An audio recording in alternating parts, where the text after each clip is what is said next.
What's going on, guys? It's Alexa back with another video, and today I'm going to do a quick installation video of how to install some new LED halo lights for my 2011 Jeep Wrangler. So as you guys can see, I have the factory headlight housing on the Jeep, and I've had a few instances before where I've tried to fix the moisture issue that I've had inside of these headlights. Even though I have aftermarket LED lights in this housing, I try to seal up the back end of it so that way I can stop getting moisture in the headlight. As you guys can see from this one, I have not been very successful. I went through a car wash not too long ago and I got washer fluid inside. It was a lot more than that, definitely, but I guess some of it evaporated. This one's fine, but yeah, it's time for some new headlights. I figured I would go ahead and go with some really nice aftermarket ones. So I went ahead and found these on Amazon. Don't worry about the food in the background. But these are G-Zenego headlights. These were about $96 on Amazon, and they give you pretty basic instructions. So the removal and installation of how to, and basically the wiring diagram that you need to follow. And here's all the wires that they include. So here's the headlight itself, looking very clean. Not going to remove that plastic until the very end, but on the back of it, here they have two plugs. This is also supposed to be ventilated so that way no moisture gets inside and stays inside. But this green plug, I was messing with it to see if it attaches here. So they give you this adapter and also this one. So they have two for each. And here's the diagram once again. So I'm going to be referencing this to help with my installation. They also give you zip ties. But yeah, there's the other one. So all I'm going to do first is just remove this front grille. Then I'll be able to use a T15 Torx bit screw and take out the actual housing of the headlight, and then we'll be able to go from there. So without further ado, let's go ahead and get started.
Made sure I was able to do the first one correctly. So I have the first one installed. Here's the turn signal light, because this also goes with the setup that you have. But before I change this one, I wanted to go ahead and compare the brightness between the two. So I'll go ahead and show you guys what that looks like.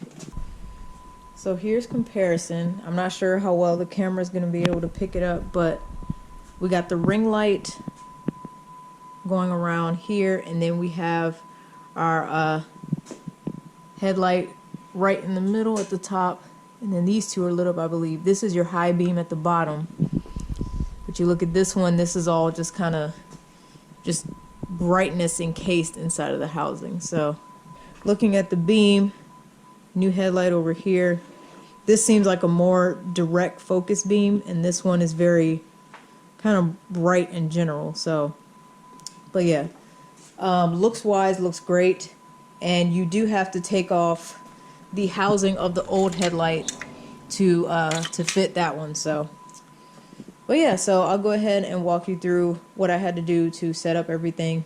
Everything is simple plug and play. You don't have to do any wiring or splicing or anything like that. So I'll show you guys in just a second. Here's the back of the new headlight. Here's your 2 plugs. Here's the first adapter that they have. So this part is going to connect to your green power supply plug.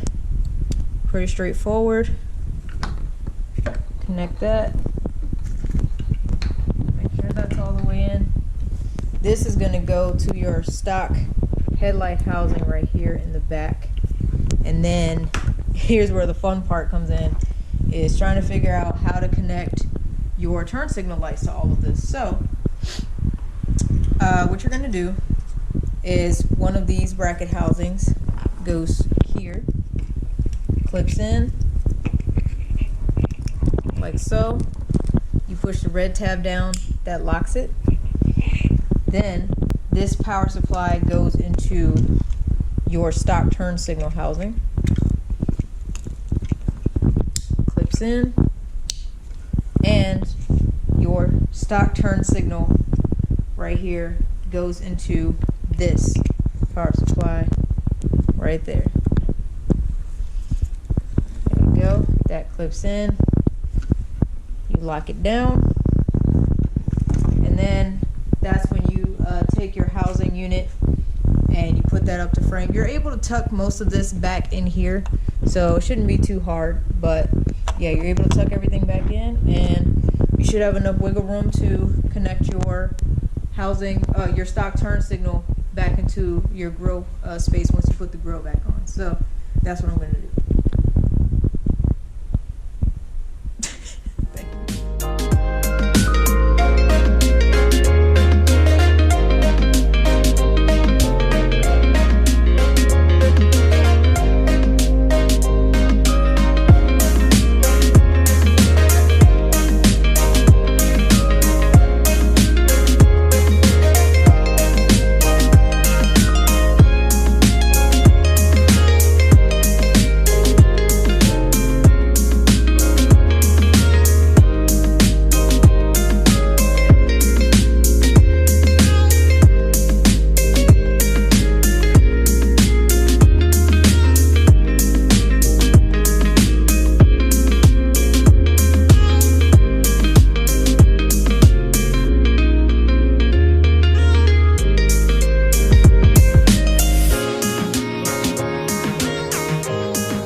So finished product, I'm sure you guys saw the clip earlier where we were testing all of the lights, but I do have to say my favorite feature about this setup is the daytime running lights.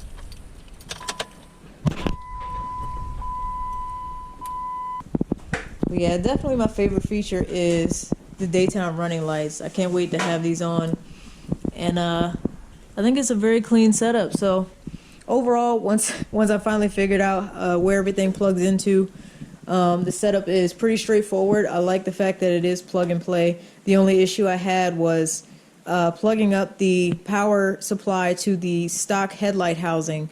That did not fit 100% flush on the inside, so that's why they give you the zip tie. So I had to zip tie that to make sure it stayed in place because it did not lock. So just be careful of that. But I love the setup. It's very bright and direct when I do use the headlights, or the low beams is what you want to call it. But yeah, so it looks good. I just wanted to show you guys this is what they look like. Once again, it's the G Zenago, I guess that's how you pronounce it, headlights. So they're very good. Still got the aftermarket tail lights. Those are different brands, but either way, I really like the setup. I'm happy with it. Hope it lasts. So update, guys. I cannot stress enough how bright these are. Right now, I'm standing in the daytime running lights. I don't know if the camera will differentiate. Give it a second. So yeah, that's just the ring. Daytime running lights.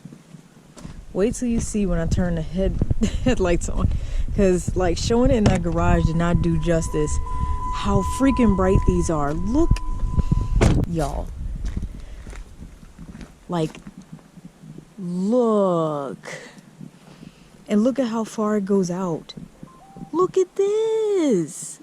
I feel kind of bad. Like these drivers out here are probably hating me. They're probably like getting ready to flash their high beams at me, like, turn them craps off. Like, these are low beams, you guys. And look at how direct the light is, and look at how far out it goes.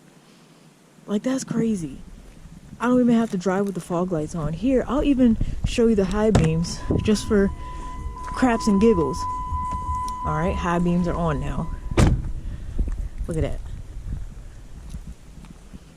All them lights on. You guys, this is wild. But yeah, great purchase. I'm trying not to blind myself right now, but these lights are really bright, so just be aware of that.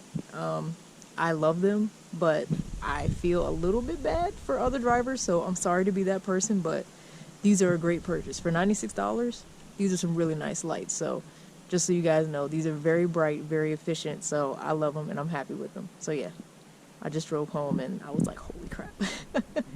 But yeah, so back to the video. But yeah, once again, if you guys enjoyed the video, make sure you hit that like button and subscribe to my channel if you're enjoying the content. I do try to post twice a week, so there's always something cool for you to watch. By the way, I do have an update video coming for you soon. I don't know if I'm going to post it before this video comes out or after, but I do have some more news about Bruce after the tune and everything. They did kind of figure out the problem, so I'll be sure to tell you guys what's going on there. So make sure you stay tuned, and thanks again for watching, and I'll see y'all next time. Take care.